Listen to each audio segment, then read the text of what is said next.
Pemirsa, sebelum kita lanjutkan dialog kita, sudah ada penelpon yang bergabung, Pak Karolus dari Jakarta Timur. Selamat malam, Pak Karolus. Selamat malam. Silakan dengan komentar Anda, Pak. Begini, tadi saya simak pembicaraan tadi bahwa dibanding-bandingkan dengan waktu Jokowi Ahok, waktu pemilihan sebelumnya. Ya. Beda karena pada saat itu memang incumbent tidak dipercayai oleh sebagian masyarakat DKI. Sehingga dengan datangnya Jokowi dan Ahok itu adalah nafas baru yang ditunggu-tunggu oleh warga DKI. Nah, untuk yang sekarang, sehingga incumbent yang sekarang itu beda dengan yang dulu. Kenapa? Karena Ahok sudah menunjukkan kinerjanya yang dipercayai oleh rakyat. Misalnya, ada yang rekrut lagi baru, calon DKI baru untuk melawan Ahok, itu istilahnya saja sudah lucu. Bahwa untuk melawan Ahok. Kenapa mesti dilawan Ahoknya? Karena Ahok sudah dipercayai oleh warga DKI. Sudah bagus. Kenapa tidak langsung didukung? Nah, ini menggelitik juga dari partai politik yang masih juga berusaha dengan gengsinya, dengan peraturannya, dengan dia punya macam-macam alasan, sehingga tidak mendukung Ahok. Nah, ini masyarakat akan Pak Karolus, jadi Anda melihat di sini ada mungkin perpecahan suara karena ada perbandingan antara jalur independen dan kemudian suara-suara partai yang dinilai saat ini kurang dipercaya oleh masyarakat. Baik, kami sudah menangkap Mas Doni. Terima kasih sudah bergabung bersama kami. Selanjutnya ada Pak Edo di Cibubur. Selamat malam. Pak Edo, silahkan dengan komentar Anda. Malam, Mbak. Halo. Ya, silahkan Pak. Kami sudah mendengar suara Anda.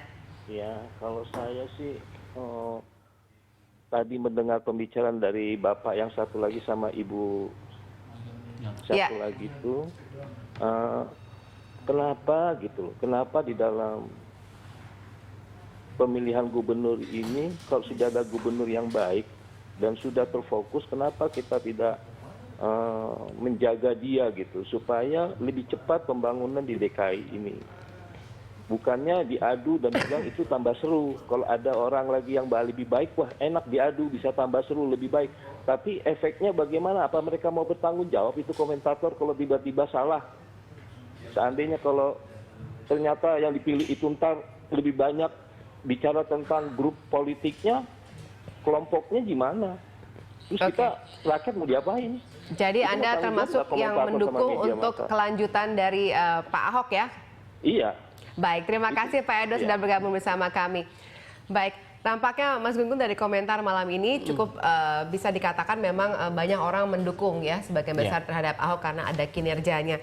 Nah, tapi kalau misalnya kita lihat sebenarnya kalau bandingkan dengan tokoh lainnya, apakah memang incumbent itu selalu diuntungkan dengan kondisi ini karena orang melihat kinerjanya, sementara lawan-lawan lain kan nama-namanya tadi belum terlihat kinerjanya. Nah, berarti kalau menurut Anda apa yang bisa membuat calon pesaing ini kemudian bisa pada akhirnya menandingi?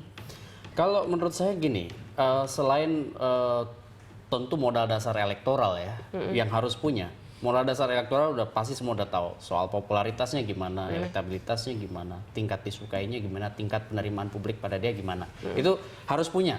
Kalau nggak punya, ya dia nggak bisa jadi kandidat yang prospektif. Yang kedua, tentu terkait dengan bagaimana integritas dia. Nah, kalau orang yang tidak punya integritas maju di DKI, dia orang akan jauh lebih memilih Ahok nanti.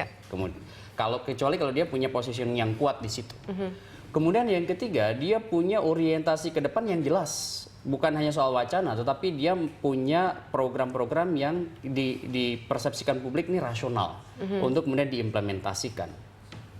Saya bilang bahwa tadi termasuk penanya juga, kenapa sih kita harus cari-cari orang gitu ya? Ini bukan soal membenturkan Ahok dengan kandidat lain. Ini soal bahwa demokrasi itu harus kompetitif.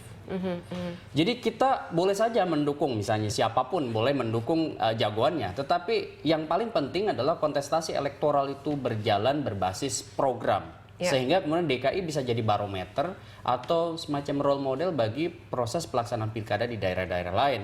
Artinya kita nggak bisa Oke, Anda suka pada seseorang tetapi kemudian meniadakan lawan.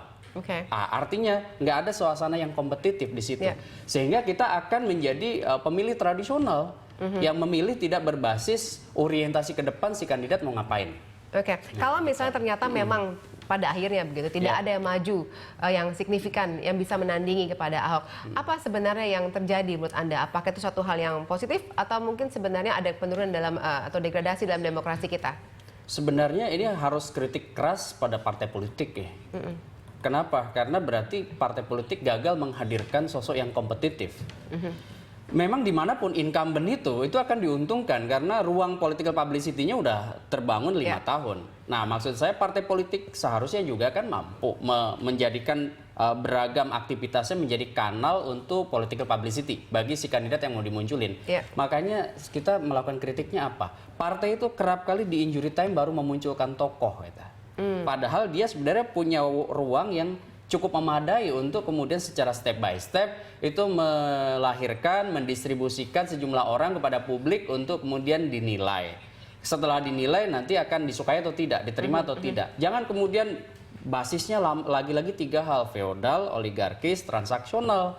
Kalau 3 ini ya nggak bakalan modern gitu. Makanya menurut saya Pak Ahok bisa jadi tamparan keras juga bagi partai. Gitu. Baik Mbak Nona, kita masih ada waktu nih sebelum terjadinya pilgub. Menurut Anda nanti kalau misalnya tiba-tiba di injury time ada figur yang benar-benar punya kinerja yang baik, kemudian juga integritas yang juga baik, bisakah pola ini ataupun hasil survei ini berubah total? Bisa jadi, karena tadi saya bilang ini masih prematur. Kemudian tadi saya juga ingin menambahkan Pak Gun-Gun bahwa memang untuk tingkat kepuasan masyarakat terhadap parpol juga rendah di sini, masuk dalam bottom 3. Kemudian DPRD ini kan juga, kami juga ada data menarik di sini. DPRD ini kan lekat kaitannya dengan parpol dan ternyata masyarakat menilai, kami memberikan pertanyaan top of mind, terbuka. Apa yang diingat saat pertama kali mendengar kata DPRD? Paling banyak menjawab tidak tahu. Kemudian kedua menjawab korupsi. Dan ini menjadi PR besar bagi parpol juga untuk membenahi diri jelang pilgub mendatang atau pilkada 2017 mendatang. Oke, jadi kasus-kasus korupsi yang berkaitan dengan anggota DPRD pada akhirnya membuat degradasi karena korupsi itu kan juga berkaitan dengan integritas. Jadi integritas dari calon-calon parpol juga dipertanyakan seperti itu kalau misalnya top of mind-nya itu berkaitan dengan korupsi. Oke, baik Mas Gun-Gun, ini kalau menurut Anda ya, kalau misalnya menjelang 2017, nanti serangan-serangan terhadap Ahok menurut Anda akan semakin banyak atau tidak? Itu alamiah akan semakin banyak. Kenapa saya bilang alamiah dalam kontestasi elektoral? Karena memang biasanya semakin mendekati hari H, proses kampanye itu akan bermacam-macam, mulai dari kampanye negatif sampai kampanye hitam. Kampanye negatif menyerang Pak Ahok dengan program, dengan basis-basis kinerjanya dia. Kampanye hitam atau propaganda dengan isu, rumors, gosip yang kemudian juga dihantamin ke dia. Sebenarnya bukan hanya pada Pak Ahok, tapi juga kandidat lain yang potensial. Hanya posisi incumbent biasanya memang menjadi sasaran utama. Kenapa? Apalagi Pak Ahok sekarang posisinya leading di berbagai survei, sehingga harus ada upaya untuk mendelegitimasi. Dan ini juga sebenarnya catatan juga ya, Nona, bagi Pak Ahok. Survei itu nggak ada yang menggaransi kemenangan. Survei ini hanya memprediksi yang sifatnya temporer, dan itu nanti harus disurvei lagi. Catatannya adalah Pak Ahok juga tentu harus memainkan strategi, terutama mengelola konflik. Daya tahan dia atas konflik yang akan menyerang dia itu bagaimana? Itu akan diuji. Apa menurut Anda strategi yang paling harus dilakukan oleh Ahok? Pertama, menurut saya sebagai incumbent dia harus menjaga tren positif soal tingkat kepuasan. Kan masih ada 1 tahun kurang ya, itu untuk kemudian menunjukkan bahwa dia benar-benar di bawah kepemimpinannya itu berkinerja baik dan kemudian dirasakan kehadirannya di masyarakat. Itu kan strategi incumbent yang paling umum. Yang kedua, manajemen isu atau manajemen konflik. Jangan terlalu banyak menghadirkan isu-isu yang nggak penting. Pernyataan-pernyataan yang sifatnya artifisial, kemudian ya teknis yang sebenarnya bukan level dia, kemudian dia hantam juga di ruang publik gitu, sehingga sebenarnya mencari musuh-musuh yang tidak terlalu penting gitu. Itu penting dalam konteks manajemen konflik atau manajemen isu.